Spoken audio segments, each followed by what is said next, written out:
Bonjour, ici Jean-Valéry et je vous souhaite la bienvenue dans ce nouveau partage immobilier. Comme vous le voyez, aujourd'hui c'est une vidéo particulière, je ne suis pas seul, je suis avec une experte en éducation financière. Et aujourd'hui, on va tenter de répondre à une question que pas mal de gens se posent, du moins que les gens me posent. Certains veulent investir et n'ont pas ou peu d'argent, ou ils ont peur de manquer d'argent. Donc, on va répondre à cette question avec Nathalie Cariou et à d'autres questions. Donc, on y va, soyez bien attentifs, vous allez recevoir de très belles pépites. Donc, ça va être juste après la citation inspirante.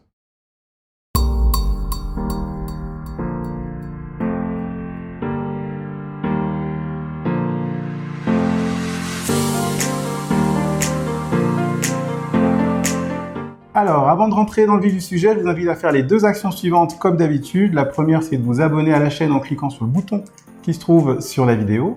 Et la deuxième, je vous invite donc à cliquer sur un bandeau blanc qui apparaît sur la vidéo ou sur le lien dans la description pour recevoir votre cadeau de bienvenue qui est donc une formation gratuite dans laquelle il y a une étude de cas, 2 immeubles en 3 mois, plus mon e-book, les 10 commandements de l'investisseur à succès. Maintenant, rentrons dans le vif du sujet. Donc Nathalie, merci beaucoup. C'est vraiment un plaisir pour moi de t'inviter sur la chaîne Imo Gagnon pour pouvoir parler d'argent. Je ne sais pas si tout le monde te connaît, donc ce que je vais te demander, c'est dans un premier temps de te présenter en quelques secondes rapidement pour nous dire qui tu es, ton domaine d'expertise. Ok. Donc, je suis Nathalie Cariou, j'ai un site qui s'appelle Les Clés de la Réussite, un programme en ligne qui s'appelle Richesse et Liberté et je suis coach en intelligence financière. Donc, j'apprends aux particuliers, aux entrepreneurs également à être intelligent avec l'argent. Alors, être intelligent avec l'argent, tu me diras, ça veut dire quoi? Ça veut dire savoir le gérer. Savoir en gagner, savoir l'investir, donc on revient tout à fait dans ce thème des investissements, savoir aussi l'apprivoiser et le mettre à son service pour en réalité avoir la vie qu'on a envie d'avoir et que ce ne soit pas le porte-monnaie qui décide pour nous de ce qu'on doit faire dans notre vie. Exactement. Très belle description, effectivement, je te rejoins tout à fait. D'ailleurs, j'aime beaucoup ce que tu fais, puisque je te suis depuis un bon moment déjà.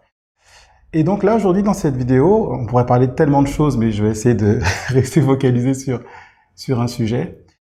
J'ai eu pas mal de personnes, d'abonnés, de personnes de ma communauté qui m'envoient des mails et qui me disent, voilà, moi j'aimerais investir, mais je manque d'argent. Alors il y a toutes sortes, il y a je manque d'argent ou j'ai des dettes. Bon, pour l'instant on va parler de je manque d'argent. Et je voudrais savoir, toi justement en tant qu'experte en éducation financière, qu'est-ce qu'on peut faire? Est-ce qu'il y a des outils, des façons de penser ou des bonnes pratiques à faire? Qu'est-ce qu'on peut faire face au manque d'argent? Ok. Alors est-ce que c'est face au manque d'argent ou est-ce que c'est face au manque d'argent quand on veut investir? Au manque d'argent quand on veut investir. Ok. Alors, déjà, si on n'a pas d'argent et qu'on veut investir, il est évident qu'on est en train de parler notamment d'immobilier, et je vais vous expliquer pourquoi immobilier et pourquoi pas autre chose, mais surtout, j'allais dire locatif, c'est-à-dire qu'on n'achète pas pour soi-même, on achète plutôt pour avoir des revenus de notre immobilier. Et ça va être un argument hyper intéressant par rapport à un banquier, puisque quand on va aller voir un banquier, intérêt de l'immobilier, c'est que vous n'avez pas d'argent, le banquier, il en a. Bon. Alors, il en a, il est capable de vous en prêter. Ce qui n'est pas du tout le cas quand vous voulez faire de la bourse, par exemple. Si vous faites du produit financier, il va falloir mettre de l'argent sur la table. Donc, si vous manquez d'argent, faire de la bourse, soit vous en avez un tout petit peu et vous le mettez en bourse, soit vous en avez pas du tout et donc dans ces cas-là, le banquier va pas vous en prêter pour aller ensuite acheter des actions ou des obligations. Donc, on n'a pas d'argent, quelque part, on va faire de l'immobilier. Pourquoi? Parce que le banquier va être capable de nous prêter de l'argent.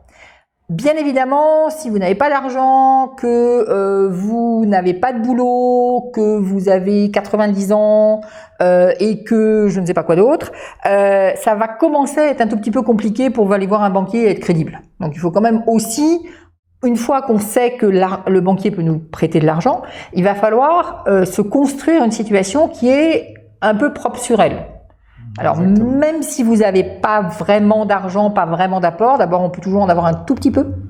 Et un tout petit peu, ça va être rassurant pour le banquier. Donc, même si on est sur un tout petit peu d'économie, on va effectivement les sortir pour dire au banquier, regardez, j'ai fait moi un effort. Et quand vous mettez des économies sur la table ou vous mettez un apport dans un projet, ce que vous expliquez au banquier, c'est que vous lui expliquez que vous croyez à votre projet.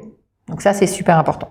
Mais on va aussi lui montrer que qu'on va gagner de l'argent avec ce projet. Exactement. Et peut-être que si on lui montre bien qu'on va gagner de l'argent avec ce projet, il va être d'accord de nous prêter cet argent. Donc, se refaire une beauté. Donc, se refaire une beauté, ça veut dire j'ai un peu d'apport, même si c'est tout petit peu. C'est j'ai pas de dette. On parlait de ça. Donc, c'est j'ai des comptes, ils sont tout propres. Voilà, tout en positif, et je vais travailler en amont pour que mes comptes soient tout bien en positif. Et puis faire un beau projet où j'explique à mon banquier que je vais gagner de l'argent avec mon projet. La dernière chose quand on manque d'argent et qu'on veut emprunter, c'est de ne pas viser non plus trop grand. C'est-à-dire que parfois, j'ai des personnes qui viennent me voir et puis qui me disent voilà, je veux acheter un bien de 150 000 euros. Ah ouais, mais ma situation, elle est juste extrêmement compliqué. Ne visez pas 150 000 euros, visez plus petit. Visez 20 000 euros. En fait, à 20 000 euros, on peut avoir un bien. On peut avoir un bien et commencer à gagner de l'argent avec. Alors, ça sera pas à Paris. Effectivement. Voilà. Ou alors, c'est 2 mètres carrés, mais je sais même pas si ça existe. Ça sera sûrement en province, mais en province, on va pouvoir trouver effectivement un bien entre 20 et 50 000 euros. Donc, ça, c'est quelque chose qu'un banquier peut être d'accord de vous financer, à condition que vous gagnez plus que vous ne payez. Exactement. Exactement. Voilà. Donc, et puis alors, une autre chose qui est extrêmement importante, et ça, je travaille beaucoup avec mes clients là-dessus, c'est qu'on ne va pas se laisser avoir par l'idée que on ne peut pas emprunter quand on n'a pas d'argent. Exactement. Et ça, justement, c'est une grande idée reçue. Oui. Parce qu'il y a beaucoup de gens qui pensent que, voilà, je ne peux pas emprunter parce que j'ai pas d'argent. Et par rapport à cette idée reçue, parce qu'il y a aussi beaucoup de croyances dedans, est-ce que peut-être toi, tu as déjà eu des clients qui ont eu ce type d'idée reçue et si oui, peut-être comment ou quels outils tu as pu peut-être leur donner ou ils ont pu utiliser pour pouvoir sortir justement de toutes ces croyances qui peuvent les limiter ou de toutes ces idées reçues qui les freinent en fait? Alors, effectivement, sortir de ces idées reçues quand elles sont limitantes, c'est extrêmement important. Sur cette idée très précise du crédit, il y a quand même un truc qu'on peut faire qui est assez facile, c'est juste d'aller pousser la porte du banquier. C'est-à-dire aller voir le banquier, aller lui demander en disant compte tenu de ma situation, si je devais t'emprunter de l'argent, combien tu me prêtes? Et généralement, je vais pas dire à tous les coups parce que ça fonctionne bien évidemment pas à tous les coups, mais une fois sur deux au minimum, vous avez le banquier qui revient en vous disant je pourrais peut-être vous prêter 50 000 ou 100 000 euros. Et en réalité, vous ressortez de là en vous disant mais bon sang, il peut me prêter de l'argent quoi. Alors que j'étais convaincue qu'il allait pas m'en prêter. Donc ça, c'est vraiment concrètement une vraie bonne manière de tuer cette croyance, cette idée reçue. Maintenant, toutes nos idées reçues dans la tête, il faut effectivement faire un travail là-dessus. De toute façon, ne pas se laisser avoir par ça. Et garder en tête que si vous voulez à un moment donné progresser au niveau de l'argent, vous n'allez pas écouter votre voisin de palier. Exact. Parce que la plupart du temps, c'est le voisin de palier qui dit non mais si t'as pas d'argent, tu pourras pas investir. Alors c'est pas le voisin de palier, c'est la cousine Berthe. Si c'est pas la cousine Berthe, c'est papa maman ou c'est votre copain d'enfance. Et en réalité, si vous regardez bien, papa, maman, la cousine Berthe et le copain d'enfance, ils n'ont pas un copec. C'est-à-dire ils n'ont pas d'argent, ils n'en ont pas plus que vous.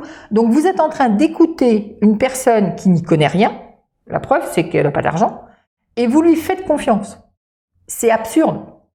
Donc, c'est comme si vous alliez voir quelqu'un en disant tiens, je veux apprendre à parler russe, et que vous alliez voir une personne et qu'elle vous dit ah non mais moi je parle pas, hein, mais je vais t'apprendre, mais t'inquiète pas, moi je parle pas un mot de russe, c'est pas grave. Je parle que polonais, mais moi, voilà c'est ça, je parle que polonais ou que chinois, mais si tu veux je t'apprends le russe.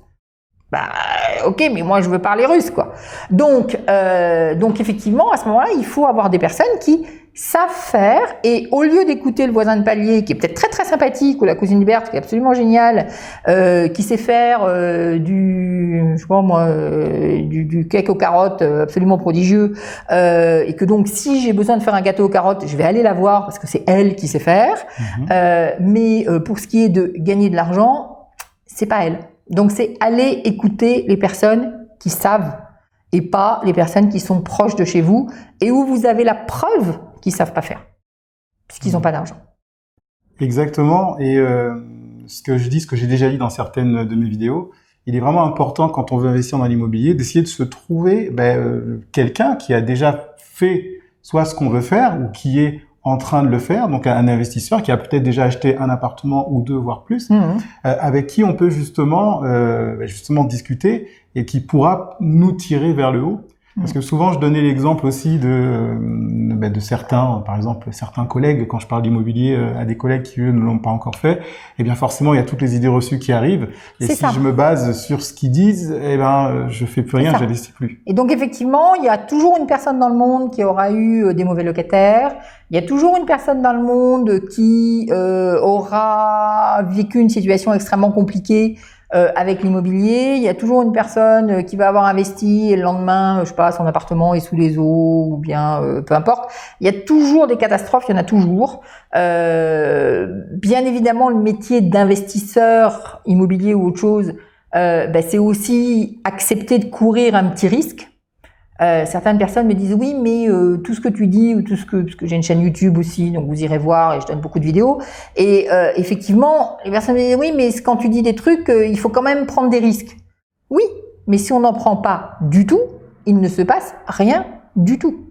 Donc c'est forcément il y a un minimum de risques à prendre. Maintenant, on peut les mesurer quand vous avez des locataires qui payent, vous avez des modes de gestion de l'immobilier qui fait qu'il n'y a pas trop de risques que les locataires soient de mauvais payeurs. Moi, je ne vais rarement travailler sur de la location nue, par exemple. D'abord, c'est pas rentable. Ensuite, c'est une manière de mettre un locataire à vie dans un appartement sans savoir comment vous allez pouvoir le récupérer. Je trouve ça un peu bizarre. C'est pas très sécurisant pour l'investisseur. D'accord ? Donc ça, je fais pas. De la même façon que de la location meublée pour une personne qui vivrait pendant 10 ans, ça me paraît une très mauvaise idée. Pour des étudiants, je préfère. Pourquoi ? Parce que mes étudiants, je sais qu'ils vont être là pendant 3 ans. Donc au pire, il y en a un qui paye pas. Pendant 3 ans, c'est un peu compliqué. Mais au bout de 3 ans, il est parti. Il est rare qu'un étudiant vive sa vie dans l'appartement qu'il a loué pendant qu'il était étudiant. Donc, c'est beaucoup plus facile de dire à la personne de s'en aller à ce moment-là. Exactement. Et puis même le fait qu'il y ait un certain turnover justement d'étudiants, ça permet de maintenir un peu l'appartement en état. Absolument.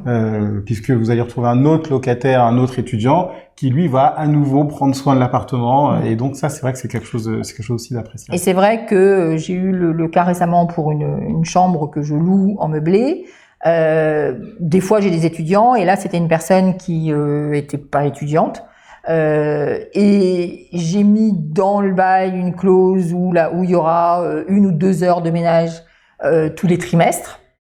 Alors ça me coûte effectivement 50 € parce que je vais payer la femme de ménage 50 € tous les trimestres, donc ça va prendre un peu sur ma rentabilité. Mais ce qui se passe, c'est que si j'ai une personne qui et pendant très longtemps dans l'appartement, tous les trimestres, j'ai entre guillemets une visite de contrôle.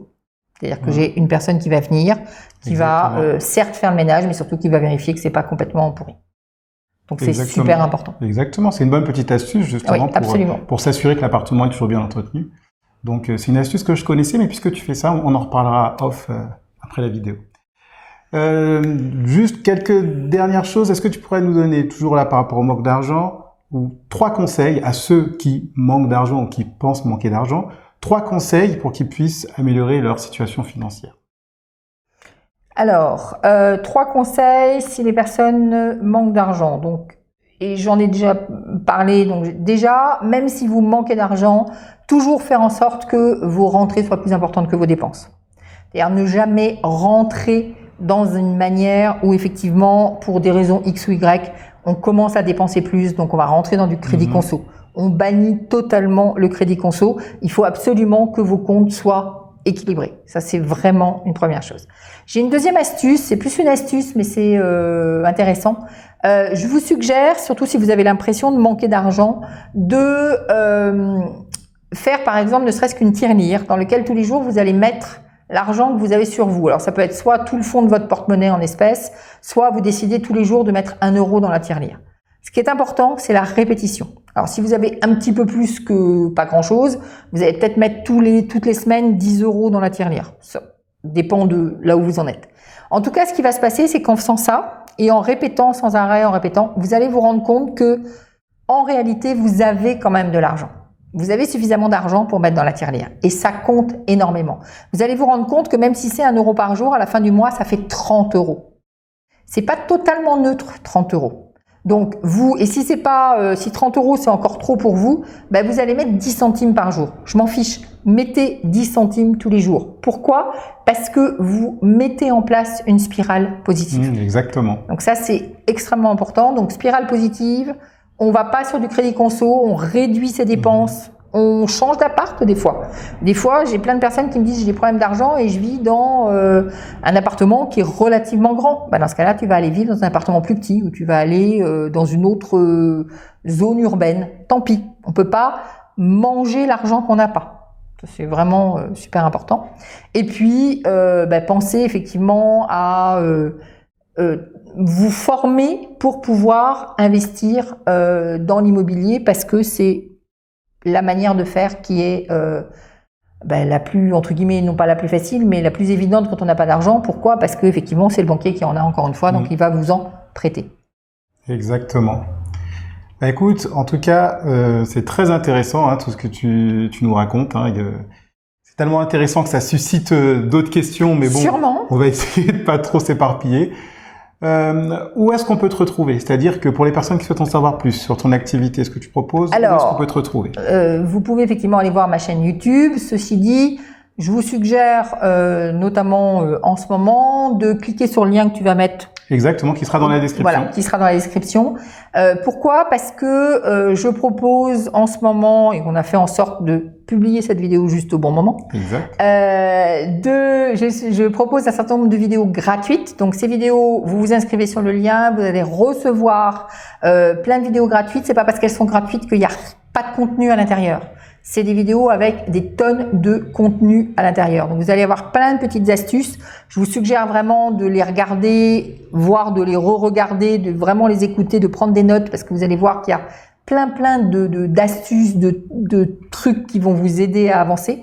Et des fois, il suffit d'une micro-chose pour que la situation bascule. Et donc, puis vous allez avoir des exemples inspirants de plein de personnes qui étaient comme vous dans une situation où elles avaient plus ou moins pas d'argent et où elles ont vraiment appris à dépasser ça. Donc ça peut être une bonne idée pour ceux qui sont dans cette situation-là. Donc vous cliquez sur le lien, vous vous inscrivez, vous allez recevoir plein de vidéos gratuites. Et puis à un moment donné, je vous proposerai, si vous le souhaitez, que je vous accompagne un petit peu plus loin. Et là, ça sera en mode payant. Mais encore une fois, c'est pas parce qu'à un moment donné, il y a quelque chose de payant que pour autant, il n'y a pas des choses gratuites avant. Et on peut en profiter à fond. Exactement, exactement. En plus, tu parlais de l'importance de se former tout à l'heure dans la vidéo. Donc, c'est une manière. C'est une manière, c'est une bonne chose. Et puis, il y a toujours ma chaîne YouTube. Sur la chaîne YouTube, vous avez plein de vidéos. Donc, Nathalie Cariou, vous allez voir et vous verrez que vous allez apprendre des choses, je suppose, comme vous apprenez des choses en suivant Jean-Valérie. Exactement. Et je vous le confirme, parce que Nathalie Cariou, ça fait un petit moment que je la suis. Donc, allez voir ce qu'elle fait et puis vous y trouverez votre compte, c'est le cas de le dire. Exactement. Très bien, donc je vous remercie. On arrive à la fin de cette vidéo. Je vous invite à la clapper, donc vous savez ce que c'est. Donc vous la commentez, vous la likez, vous vous abonnez et vous la partagez. Et moi, je vous dis à très bientôt dans une prochaine vidéo. Regardez bien en dessous dans la description. Je vous invite vraiment à cliquer et à regarder le contenu que propose Nathalie. Donc profitez-en, parce que c'est vraiment des pépites. Donc allez-y, donc c'est gratuit. Et puis bon investissement à tous. N'oubliez pas que vous avez de la valeur. Au revoir. Tu n'as pas clapé